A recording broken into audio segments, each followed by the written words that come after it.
Salut l'équipe, j'espère que vous allez bien aujourd'hui. Moi ça va impeccable. Bienvenue à toutes et à tous sur Motorrider 64. Aujourd'hui à l'essai la nouvelle Honda NX 500 2026 et la nouvelle Honda Hornet 500 2026. Toutes les deux, elles sont équipées de ce fameux e-clutch. Je te rappelle, embrayage bien sûr électronique. Sur la vidéo précédente, la Honda 750 Transalp, je t'avais parlé des bienfaits de l'apport de cet e-clutch. Ça va être la même chose pour la gamme 500 de chez Honda. Je t'avais donné déjà des exemples. Là, on est sur un trail polyvalent routier qui va te permettre de partir en duo, amener aussi de l'emport avec de la bagagerie. Il est très apprécié de la communauté motard et par moi-même aussi. J'adore cette machine. On est sur un segment mid-size en centimètres cubes, 500 cm3. Ça te permet d'avoir de la maniabilité, de la légèreté aussi. Voilà, ça peut convenir à pas mal d'entre nous. Ici, le 500 Hornet, celui-là, il n'est plus non plus à décrire, j'ai envie de te dire, tant il est apprécié aussi de la communauté motard. 500 cm3, roadster fun, urbain, taillé pour les centres-villes, mais pas que, taillé pour la balade. Le duo, il faudra voir, parce que la selle quand même derrière ici, elle est assez petite, mais ça peut le faire aussi. Alors il faut voir sur les longues distances. En attendant, la gamme Honda s'équipe de plus en plus de ce e-clutch. On a tous les moteurs bicylindres en ligne, 750 cm3 qui en sont équipés, et la gamme D500. Voilà. On fait un petit tour des deux machines au niveau des caractéristiques générales, parce qu'il y a quand même pas mal de choses à te dire. On n'est pas sur de la nouveauté, on est plutôt sur des upgrades, mais il y a quand même des choses à dire. Et on se rejoint au guidon, sur la route au guidon de ces deux machines, pour voir la sensation que procure cet e-clutch. Je ne suis pas en train de te vendre de l'e-clutch, tu l'as bien compris dans la première vidéo. Je suis là pour te partager un moment à travers une vidéo et bien évidemment te dire ce que ça apporte réellement cet e-clutch. C'est parti l'équipe. Allez l'équipe, on se retrouve au guidon de cette NX 2026 pour ce petit comparatif des 500 de la gamme Honda. Donc trail routier, polyvalent, domicile, travail domicile, j'ai envie de te dire, et les balades en week-end, ça va pas lui faire peur. Donc bien sûr l'apport de l'e-clutch sur ce modèle. Je t'avais dit lors de la vidéo de la Transalp les bienfaits de cette e-clutch et je pense qu'on va retrouver les mêmes sensations sur cette NX.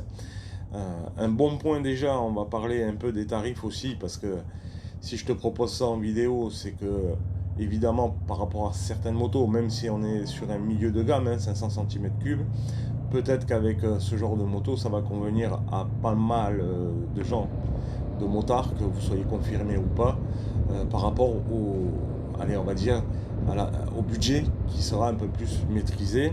La bonne nouvelle, on est à 7299 € pour ce modèle 2026. C'est 200 € tout simplement moins cher que la version 2024 qui était affichée elle à 7499 €. Sur ce modèle, bien sûr, comme sur quasiment tous les modèles qui sont équipés en e-clutch, tu auras des versions standards. La version standard est affichée, elle, à 6799 €. Donc on commence déjà par le bon point. Au niveau de la machine, tu vois, je vais te le mettre à l'image, il y a aussi l'arrivée des nouveaux coloris et aussi de ces fameux stickers. 3 nouveaux coloris, donc le noir profond, je te le mets à l'image là, un blanc avec des stickers vert et rose et un noir mat avec des stickers orange et vert foncé.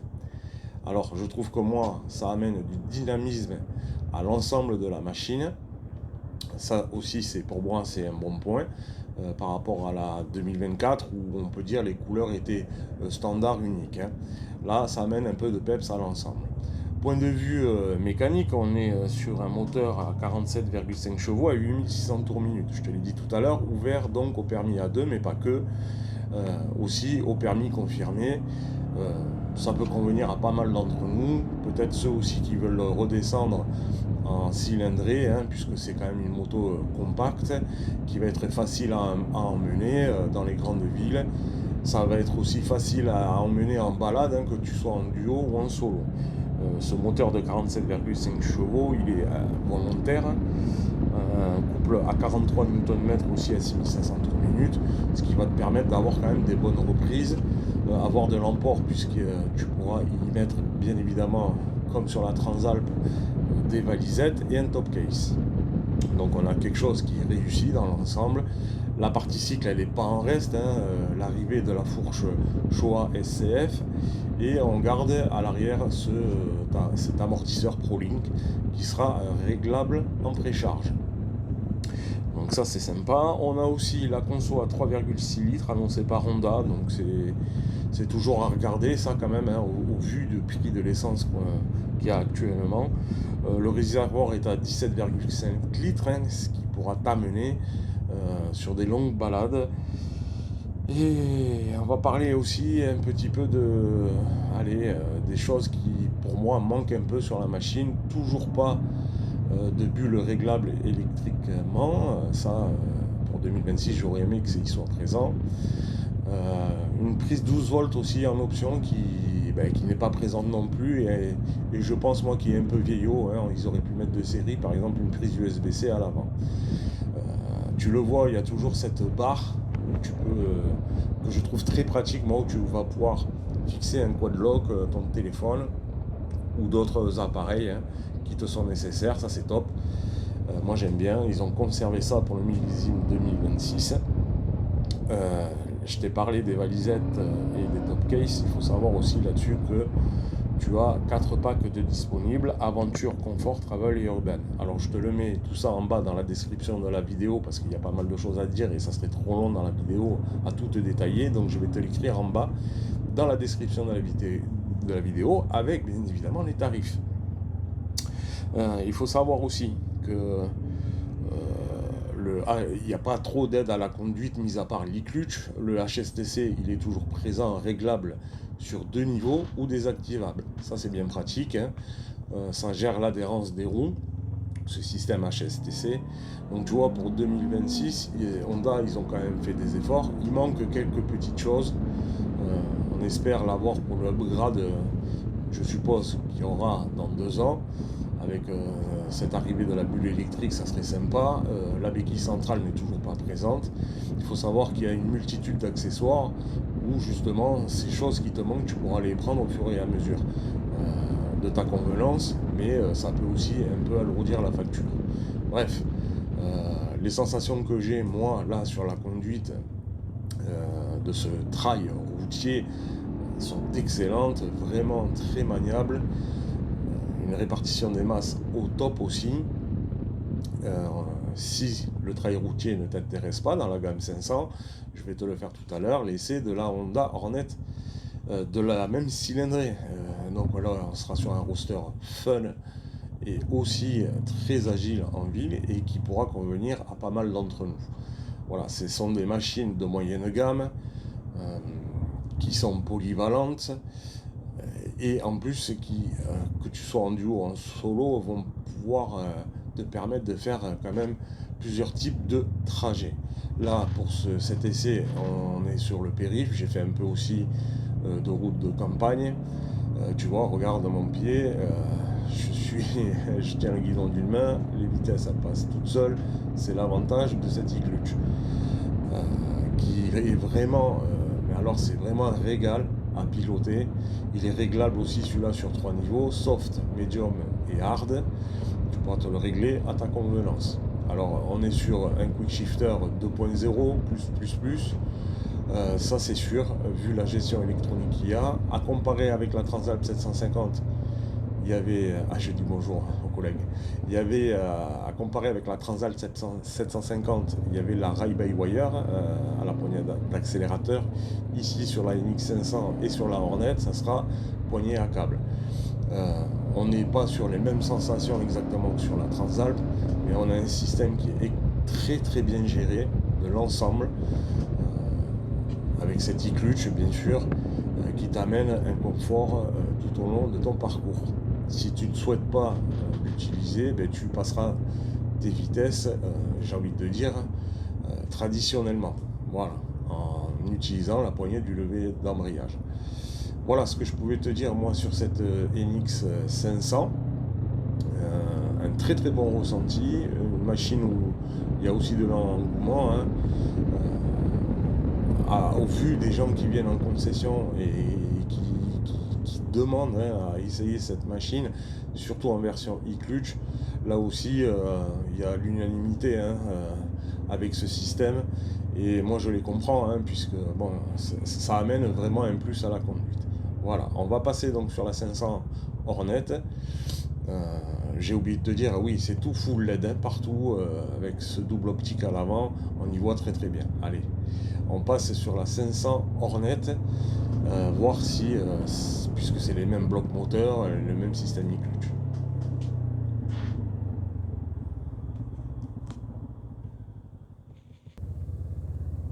Allez l'équipe, on est au guidon maintenant de cette 500 Hornet. Depuis son arrivée dans la gamme Honda, j'ai envie de te dire que la Hornet elle s'est imposée ouais, comme la référence des roadsters accessibles, réunissant à la fois rigueur, efficacité et plaisir de conduite. Comme pour la NX pour 2026, elle joue la carte de la continuité, hein. Cette CB 500 Hornet conserve l'ensemble de ses caractéristiques techniques et esthétiques, tout en accueillant l'e-clutch, hein, que je t'ai déjà parlé pour la Transalp 750, pour la NX 500 et cette Hornet 500. Cette évolution mesurée, on va dire, elle illustre bien la philosophie de Honda, hein. Elle fait progresser ses modèles, voilà, par touche maîtrisée. Ça bouleverse pas un équilibre, hein, déjà salué, hein, pour sa polyvalence et son agrément de conduite, on va dire.